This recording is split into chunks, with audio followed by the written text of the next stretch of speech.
too long. The way something in me stirred when he smiled. It didn't feel like trouble at first. It felt like attention. Like warmth.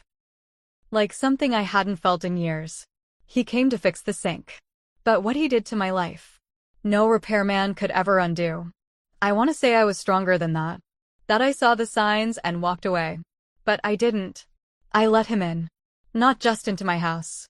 Into something deeper. And before you judge me, before you decide what kind of woman I am, let me tell you what it feels like to be untouched. Unseen. Unheard. To lie next to someone every night and still feel like you're sleeping alone. To speak and get silence. To cry and be told you're overreacting. To want and be told not now. Caleb didn't just fix a leak. He noticed me. He asked me how I was. He listened. And for a moment, I felt like I existed again. That feeling? That's what got me. Not the man. Not the muscles or the charm. It was the way he made me feel alive. And that's where it all started. If you've ever made one small decision that spun out of control. If you've ever crossed a line you swore you never would. If you've ever just wanted to feel seen, then maybe you'll understand. Subscribe to Heartfelt Tales Unfold. You won't want to miss what happens next. Because what started with a leaky sink led to the most irreversible choice of my life. And I'm still trying to clean up the mess. I've been married to Eric for 14 years. 14 long years. Some good, some just routine. He wasn't a bad man. Just busy. Focused. Always chasing the next goal. The next contract. The next deal. He used to hold me when he walked through the door. Kiss my forehead. Ask what I made for dinner like he couldn't wait to sit and talk. But somewhere along the way, the warmth faded. Now, he walks in still on a call. Barely looks up. Dinner's eaten in silence or in front of the news. Sometimes he leaves his plate half full and disappears into the office upstairs. No kiss. No touch. Just footsteps, fading up the stairs. I'm 38. And I've spent the last 5 years wondering if I'm still a woman. Or just a fixture in this house. A mother. A meal. A soft voice telling people where their socks are. We have 2 teenagers. They're in their own worlds now, school, friends, sports, TikTok. They come home, toss their bags on the floor, raid the fridge, and vanish to their rooms. I don't blame them. That's just how it is. So the house, it's quiet. Too quiet. And during the day, it's just me and the ticking clock. I fold laundry that no one notices. Vacuum floors that are just going to be dirty again tomorrow. Make tea, sit by the kitchen window, and wonder where I went. Not physically. I know where I am. But where did I go? The woman who used to laugh without thinking. The woman who used to feel wanted. Desired. Now, I look in the mirror and barely recognize her. The spark's gone from my eyes. My skin looks tired. I even stopped wearing lipstick. Because, who's looking? Eric doesn't notice. Hasn't for years. I try. I do. I ask about his day. I rub his shoulders. I leave notes in his briefcase. But eventually, when your efforts keep falling into silence, you stop trying. And that's the space Caleb walked into. Not the space in my house, but the space in me. He lives 2 doors down. Moved in about a year ago after his divorce. We didn't talk much at first, just friendly waves and nods across driveways. But everyone liked him. He helped old Mr. Jennings with his fence. Helped the Thompsons move a heavy couch. Always fixing something. And one day, he saw me in the front yard struggling with a stubborn hose reel. He smiled, came over, and fixed it without a second thought. Just easy. We chatted. Nothing deep. Just weather, gardens, dogs. But he listened. He really listened. With full attention. Eye contact. And I remember going back inside and feeling lighter. It had been so long since someone looked at me like I mattered. Like what I said had weight. Like I was seen. It's wild how just 5 minutes of real attention can linger in your chest like perfume. After that, I'd see him more often. At the mailbox. Walking his dog. Sometimes he'd wave from his porch with a coffee in hand. Nothing inappropriate. Not then. But slowly, there was a rhythm to it. An unspoken comfort. Like we were both carrying something heavy, and without even realizing, we were starting to share the load. Then came the sink. A minor leak that Eric promised he'd fix. But weeks went by, and it just dripped, and dripped, and dripped. I brought it up again, and Eric sighed. Told me he was exhausted. That I could call someone if it bothered me so much. So I mentioned it in passing to Caleb. He offered before I even finished the sentence. Said he'd pop over the next afternoon and take a look. Said it wouldn't take long. I hesitated. I really did. But then I remembered how he made me feel that day in the yard. Seen. Light. And I said yes. It was just a sink. Just a neighbor helping out. That's what I told myself.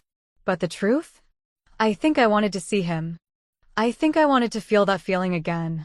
Even if just for a few minutes. The house felt warmer when he was near. And the kitchen didn't feel so cold when he stood in it. I always sit in the kitchen with my tea. It's the quietest place in the house.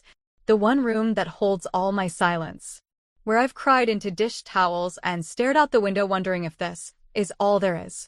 But that day, when Caleb stood by the sink, sleeves rolled up, cracking jokes about my stubborn faucet, that kitchen came alive. And so did something in me.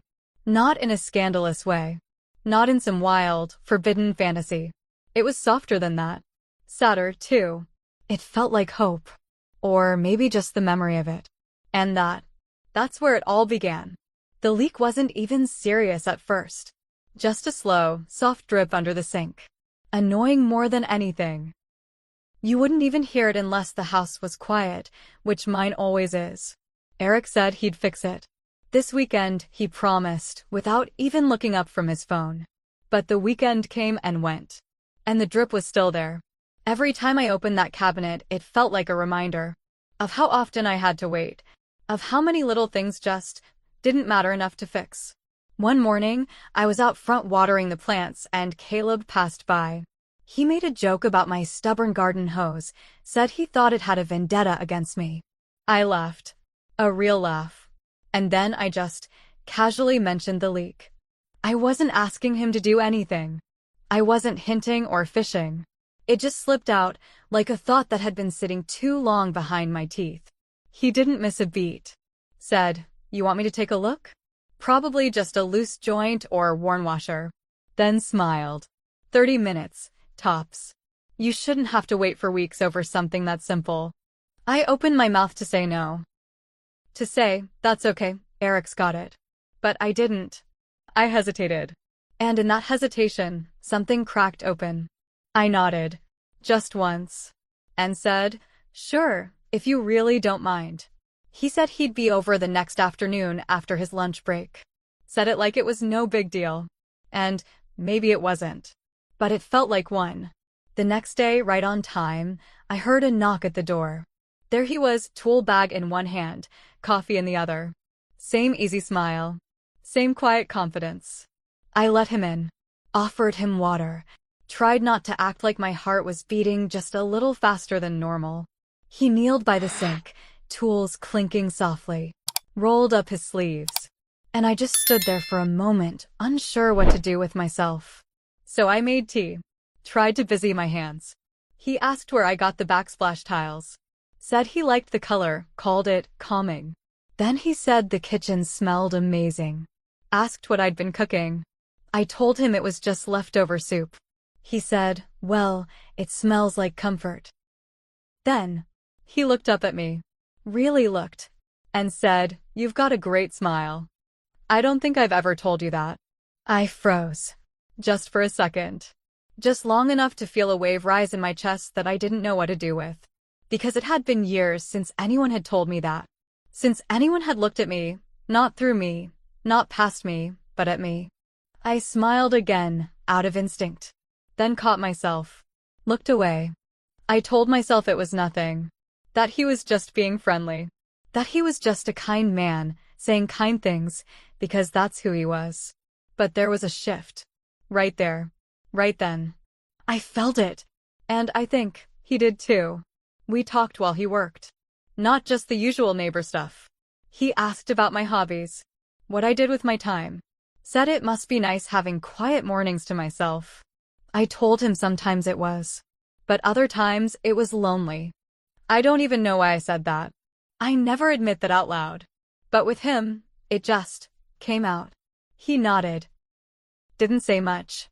But his silence felt full, not empty. It felt like listening. At one point, he tapped the pipe gently and said, "Got it." Wiped his hands, stood up. "You're all set. No more midnight dripping keeping you up." And then he added softly, like it wasn't meant to land as heavy as it did, "Every woman deserves peace in her own kitchen." It hit me harder than it should have. Because he wasn't just talking about plumbing. And I wasn't just feeling grateful. When he packed up his things and walked to the door, he turned, smiled, and said, "You ever need help with anything else, just ask." Then he left. And I stood in that kitchen, with my tea growing cold, and a silence around me that felt louder than ever. Something had shifted, and I couldn't unfeel it, not even if I tried. After Caleb left, I stood in the kitchen for a long time. Longer than I needed to. The sink was quiet now. No more dripping. But inside me, something had started making noise. It wasn't loud. It was just this buzzing. A kind of low hum beneath my ribs. I felt lighter somehow. Brighter. Like someone had opened a window in a room I didn't know was stuffy. I caught myself smiling. Just a little. Then I frowned. Because it wasn't the sink I was thinking about. It was him. His voice. His smile. The way he said I had a great one too. I kept hearing it. Over and over. Not just the words, but the way he said them. Like he meant them. Like he saw something in me that even I had forgotten was there. And that scared me. Because I liked it. More than I wanted to admit. Was it wrong, just to enjoy being seen? I didn't touch him. I didn't flirt. I didn't even do anything. But it still felt like I'd crossed something. Something invisible. It was like I'd opened a door in me. One I didn't even realize had been closed. And now that there was air coming through, I couldn't pretend I didn't feel it. I tried to shake it off. Went upstairs. Started folding laundry. But even in the silence, my mind kept drifting. To his voice. His hands. The way he looked at me like I was a person. Not a chore. Not a habit. A woman. That night, I couldn't sleep. I tossed. Turned. Every creak in the house felt louder than usual. Eric lay beside me, facing the other way. Breathing soft. Deep. Peaceful. Distant. I stared at the ceiling and wondered how we got here. How two people could lie so close and feel so far. The next morning, I pulled out an old photo album. I don't even know why. I hadn't looked through it in years. There we were, me and Eric. On a beach, laughing. Covered in sand. He had his arms around me, and I was looking at him like he was the only thing that existed. Back then, he was. There was another photo, our anniversary dinner. The dress I wore.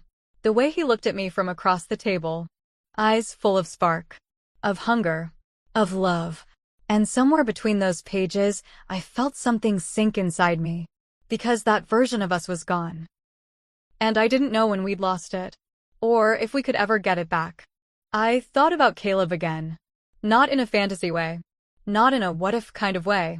Just in a why did this feel like the first real conversation I've had in months kind of way. I wasn't planning anything. God knows I wasn't looking for anything. But something had been opened. Something tender. Something quiet. And I didn't know how to close it. The next few days, I kept busy. Laundry. Dishes. Groceries. Everything I usually do. But he was there. In the back of my mind. Every time I passed the sink. Every time I made tea. Every time I glanced out the kitchen window and saw his driveway. I hated that part of me. The part that was waiting. For what, I didn't know. Just the idea that maybe I'd run into him again. Maybe he'd smile. Ask how I was doing. Make me feel like me. I started wearing lipstick again. Nothing dramatic. Just a soft pink. The one I used to wear when Eric and I went out to dinner. It felt silly. But it also felt good. And that's when I realized. I missed feeling like a woman. Not just a mom. Not just a wife. Not just someone keeping the house from falling apart. A woman. And Caleb.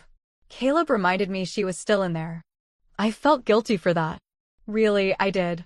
But I also felt alive. And that was the beginning of the real trouble. Because once you feel something wake up inside you, it doesn't just go back to sleep. He started stopping by more often. Always with a reason.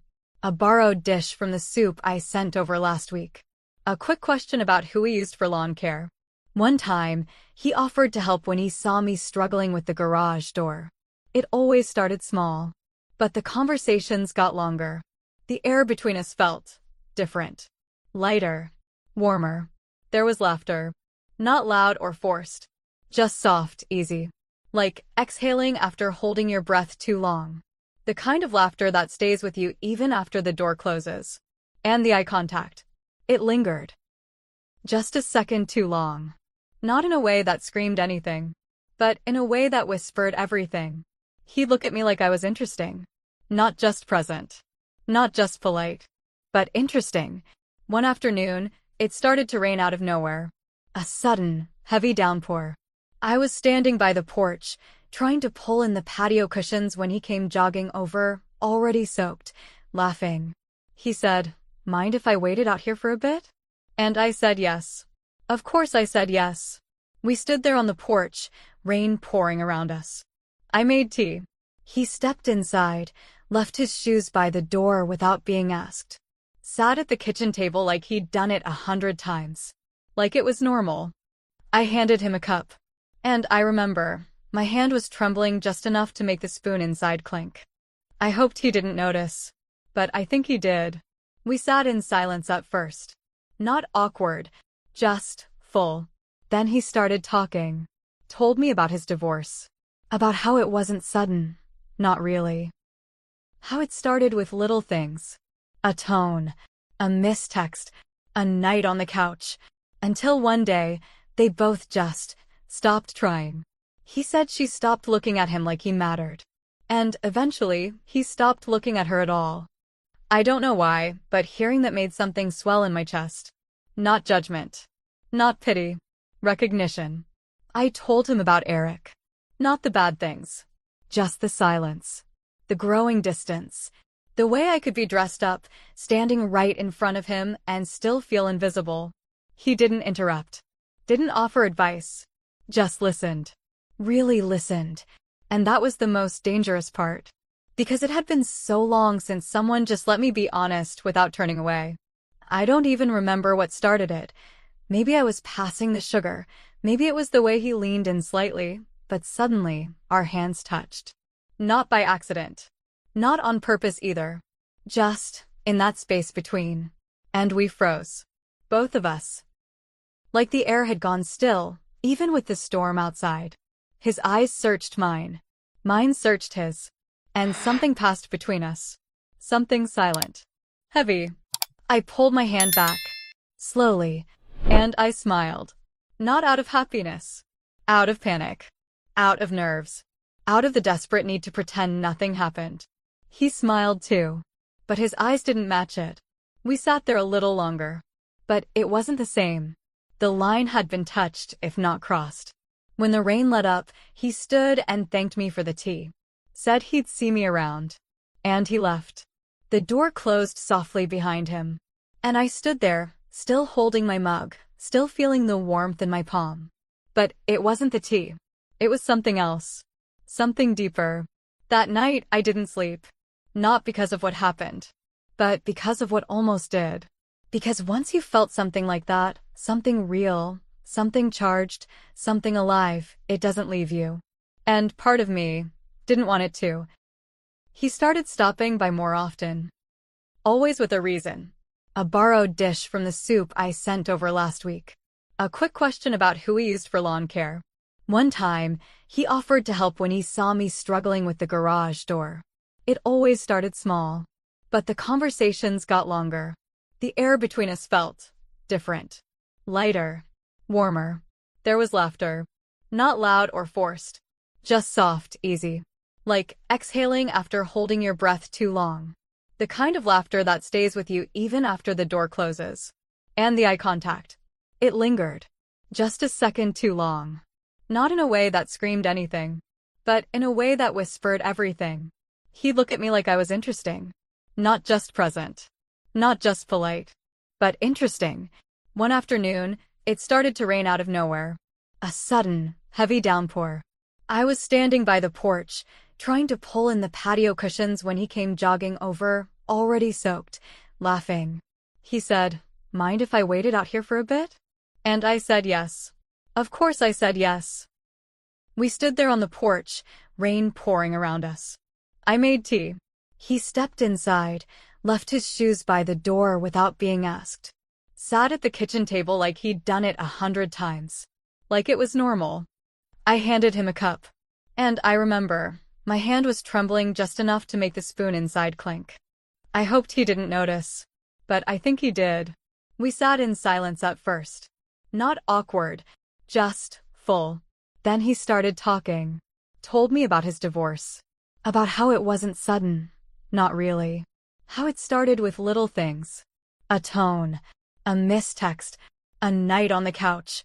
Until one day, they both just stopped trying. He said she stopped looking at him like he mattered.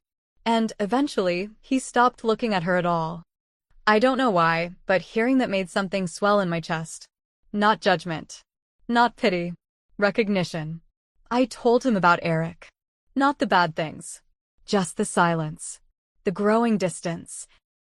The way I could be dressed up, standing right in front of him, and still feel invisible. He didn't interrupt. Didn't offer advice. Just listened. Really listened. And that was the most dangerous part. Because it had been so long since someone just let me be honest without turning away. I don't even remember what started it. Maybe I was passing the sugar. Maybe it was the way he leaned in slightly. But suddenly, our hands touched. Not by accident. Not on purpose either. Just in that space between. And we froze. Both of us. Like the air had gone still, even with the storm outside. His eyes searched mine. Mine searched his. And something passed between us. Something silent. Heavy. I pulled my hand back. Slowly. And I smiled. Not out of happiness. Out of panic. Out of nerves. Out of the desperate need to pretend nothing happened. He smiled too. But his eyes didn't match it. We sat there a little longer. But it wasn't the same. The line had been touched, if not crossed. When the rain let up, he stood and thanked me for the tea. Said he'd see me around. And he left. The door closed softly behind him. And I stood there, still holding my mug, still feeling the warmth in my palm. But it wasn't the tea. It was something else. Something deeper. That night, I didn't sleep. Not because of what happened. But because of what almost did. Because once you felt something like that, something real, something charged, something alive, it doesn't leave you. And part of me didn't want it to. A few days passed. The weather stayed gray. The kind that settles into your bones and makes everything feel heavier.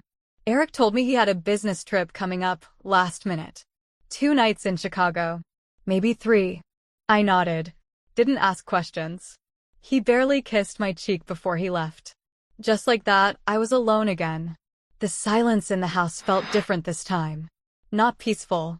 Not restful. Just waiting. It was late afternoon when I heard the knock. Not loud. Not rushed. Just familiar. I opened the door, and there he was. Caleb. Holding a small wrench and an apologetic smile. He said he thought he heard something odd coming from our dishwasher the last time he was over. Said it sounded like a belt was slipping. Did I want him to take a quick look? I could have said no. Should have, maybe. But I didn't. I stepped aside. Let him in.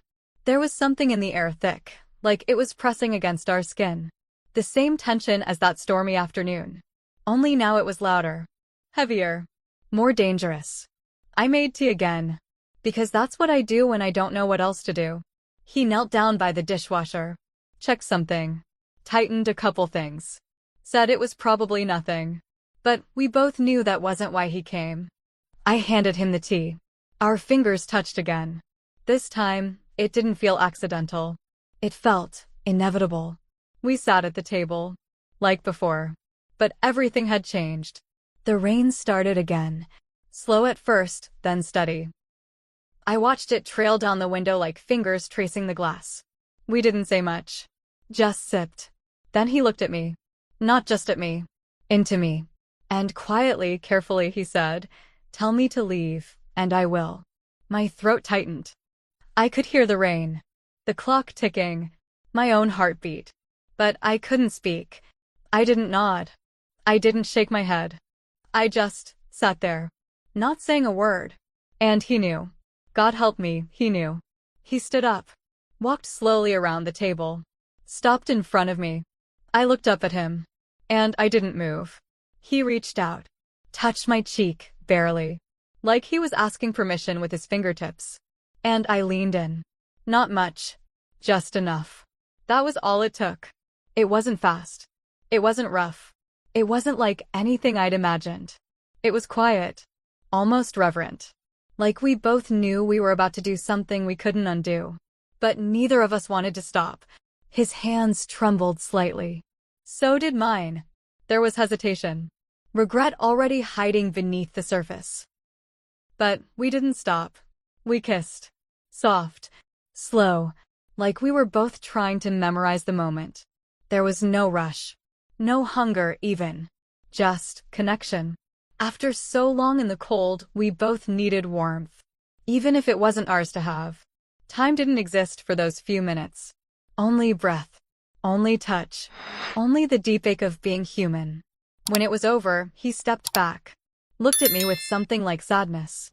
Or maybe relief. I don't know. I couldn't read his face through the fog of what we'd just done. He didn't say a word. Just left. Closed the door behind him. And with it, something in me. I stood there for a while. Frozen. Like if I moved, it would all become real. Eventually, I went upstairs. Took off my earrings. Washed my face. But I left the robe on. I sat on the bed. Still damp from the rain that had come in through the open window. And I stared at the sink from across the room. The same sink he'd fixed just days ago. The same place where it started. And now, the place where everything had changed. I didn't cry. I didn't scream. I just sat there. Alone. Wrapped in a robe that still smelled like his cologne. And that night, I didn't sleep. Not because I was afraid of what I'd done. But because I couldn't stop thinking about the part of me that said yes. When I never thought I would. After that night, Caleb stopped coming around. No more casual waves. No more borrowed dishes or neighborly favors. No knocks at the door. No laughter from the porch. It was like he disappeared. Not from the world. Just from mine. And I didn't chase him. I couldn't. Because if I did, I knew I'd fall further. So I avoided the kitchen window. The one where I used to glance out, hoping to see him walk by. Now, I couldn't even look at it without feeling something twist in my chest. Eric came back the next evening. Wheeled his suitcase inside. Gave me a tired kiss on the cheek. Asked how things were. I said fine. He didn't notice anything was off. Or maybe he did, and just didn't want to ask. We had dinner that night, chicken and rice.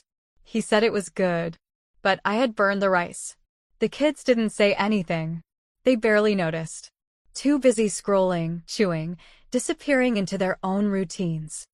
I could barely swallow mine. I kept busy the next few days. Tried to act normal.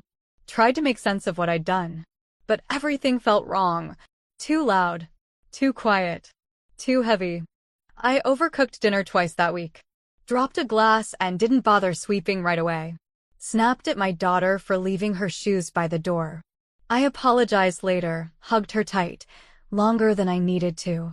She just said, "It's okay, Mom," and went back to her room. But it wasn't okay. None of it was. The sink worked perfectly now. Not a single drip. But I hated looking at it. It had become something else, not a sink. A reminder. A symbol of the moment everything cracked open inside me. And then, late one night, my phone buzzed. It was him. Just one text. "I'm sorry." 2 words. Simple. Direct. Crushing. I stared at the screen for what felt like forever. Typed out a reply. Deleted it. Typed another. Deleted that one too. My thumb hovered over the keyboard like it had its own heartbeat. I wanted to say me too. I wanted to say, why did you stop coming? I wanted to say thank you. And I hate you. And I miss you. But I didn't send anything. I just sat there. Phone in hand, screen glowing, silence wrapping around me like a second skin. And then I hit delete. Not because I didn't care, but because I cared too much. And because answering him meant admitting it wasn't a mistake. That it was a choice. And I wasn't ready to face that yet. I turned off the phone. Left it on the counter. Walked up the stairs. And that night, I lay in bed next to Eric, who had already fallen asleep. His back turned. Breathing steady.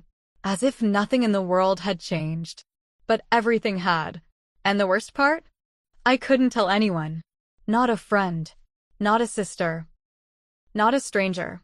It was mine to carry. Mine to live with. Every single day. Some nights, when the house is quiet and everyone's asleep, I sit at the kitchen table and just think. Not about what we did. Not the kiss. Not the touch. Not the robe still folded in the laundry basket. But about why. Why I let it happen. Why it felt so easy in that moment. Why I wanted it so badly, even though I knew how wrong it was. Was I just another lonely housewife? Another cliché? Or was I a woman who just needed to feel alive? That question haunts me. Because maybe it's both. Maybe being lonely and being alive are two sides of the same ache. And when someone finally looks at you like you matter, like you're not just someone's wife, or mother, or background noise, it does something to you. Something I can't fully explain. Only feel. And I feel it all the time now. I'll be doing the dishes or folding towels, and my mind drifts back to that moment in the rain. His hand brushing mine. His voice, low and careful, asking me if I wanted him to leave. He would have, if I said yes. He would have walked out, and maybe none of this would have happened. But I didn't say yes. And now, I carry that silence everywhere I go. Sometimes I wonder if Eric suspects anything. If he notices the way I avoid his touch now. The way I stare at my food more than I eat it. The way I don't ask him about his trips anymore, because I don't really care about the answers. But he doesn't ask either. Maybe he's grateful for the quiet. Or maybe he's just as numb as I am, and we're both pretending this marriage is still intact because it's easier than tearing it down. Sometimes I wonder if it ever really was love. Or just convenience. Momentum. Habit. We were so young when we started. So eager to build something. And we did. A house. A family. A routine. But somewhere along the way, the us part got lost. Now we just coexist. He pays the bills. I make the meals. We talk, but never deeply. We sleep in the same bed, but in different worlds. And in that space, I started fading. Caleb didn't save me. He didn't fix anything, really. But he noticed. He saw the part of me that had been starving for years. And he fed it, even if just for a moment. I still think about him. Not in a romantic way. Not even in a guilty way. Just in a real way. Because he's tied to this chapter of me now. The part one didn't know existed until it came rushing out. One afternoon, I saw him outside. He was trimming the hedge by his front walk. Sweat on his forehead. Headphones in. I stood behind the curtain. Watched him for a minute. He never looked up. And in that moment, I realized he wasn't mine. He never really was. And maybe I was never his either. We were just two people who crossed paths in the middle of our own heartbreak. And for a moment, we made each other feel less alone. But the ache he left behind? It's different than the one I had before. Before, I was empty. Now, I'm cracked open. He fixed the sink. But what he left broken in me still leaks every day. And no one sees it. Not Eric. Not the kids. Not the friends I smile at in grocery aisles. Only me. I live with it. I breathe with it. I carry it in the quiet. And I don't know if I'll ever feel whole again. Have you ever done something you swore you'd never do? Not out of impulse. Not out of recklessness. But out of need. Out of silence. Out of longing. Out of that desperate ache just to feel alive? Because that's what happened to me. And now I live in the in-between, between what was and what can never be again. Between the version of myself I knew, and the one I discovered, then lost in a single, quiet storm. So I'm asking you, was I wrong? Or was I just human? Let me know in the comments. Be honest. Be kind. Be raw, if you want to be. Because stories like mine don't get told at dinner parties. They live in whispers. In journals. In midnight thoughts we're too ashamed to say out loud. But they matter. We matter. Even the broken parts. And if this story moved something in you, if it stirred an old ache or a buried memory, if it made you feel seen or just a little less alone, then subscribe to Heartfelt Tales Unfold. There's more to come. More stories that cut deep into the heart. Because life isn't black and white. It's all the messy, complicated shades in between. And now I know that sometimes the most dangerous temptations don't shout. They whisper. They come dressed as kindness, as attention, as a neighbor with a wrench and a smile. And it's in those quiet moments, those split seconds where your soul feels more awake than it has in years, that everything can change. Forever. I stand in the kitchen sometimes, tea cooling on the counter, sunlight filtering through the blinds like soft forgiveness. And I listen, even though the sink is fixed. I swear I still hear a drip. Faint. Steady. Like something in me, still leaking. And maybe it always will.